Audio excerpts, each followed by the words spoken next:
নমস্কার শিক্ষার্থী বন্ধুরা, নবম শ্রেণীর সূচক যে চ্যাপ্টারটা রয়েছে ওই চ্যাপ্টারে কিছু অঙ্ক আমি তুলেছি, গুরুত্বপূর্ণ অঙ্ক। তোমরা দেখো, ঠিক আছে? এবার দেখো, এখানে এটা প্রথম টেস্টে আসা কোশ্চেন। হ্যাঁ, যাদের স্কুলে এখনো প্রথম টেস্ট হয়নি তারা দেখতে পারো, এবং ফাইনাল পরীক্ষা অঙ্ক দুটো ইম্পর্টেন্ট রয়েছে, ঠিক আছে? চলো দেখতে থাকো। দেখো, এখানে বলছে 3 গুণন 27-এর উপরে x আর 9 তার উপরে হচ্ছে x+4, ঠিক আছে? অঙ্কটাই করবো।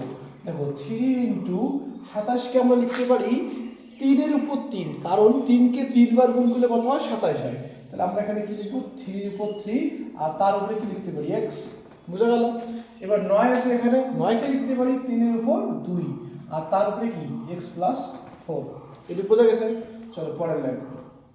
এখানে 3-এর উপর কিছু না 1 বলতে পারি, তাহলে 3-এর উপর 1 ইন্টু এই 3-এর সাথে এক্সটা গুণ হবে, তাহলে 3-এর উপর 3x। বোঝা গেল? আর এদিকে দেখো, 3টা লিখলাম, 2 এর সাথে ওই সংখ্যা দুটো গুণ হবে, তাহলে হচ্ছে 2x প্লাস 4 দুগুণ 8, ঠিক আছে?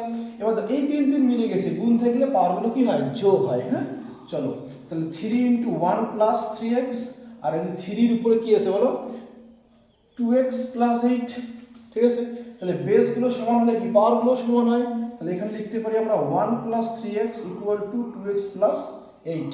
এবার x গুলো একদিকে আনবো আর খালি সংখ্যাগুলো আরেকদিকে, তাহলে 3x মাইনাস 2x 8 মাইনাস 1, তাই তো?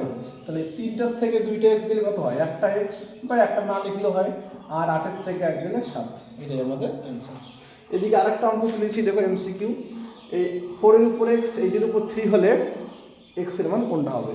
তাহলে দেখো, 4কে কি লিখতে পারি? 2-এর উপর 2, আর তার উপরে কি আছে? x আছে। এবার 8কে কি লিখতে পারি? 2-এর উপর 3, মানে 2কে 3 বার গুণ করলে 8 হয়, তাহলে 2-এর উপর 3, তার উপরে কত আছে? 3 আছে। বোঝা গেল?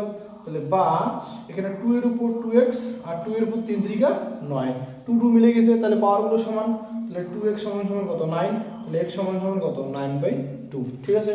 9/2 আমাদের আনসার। বোঝা গেল? ধন্যবাদ।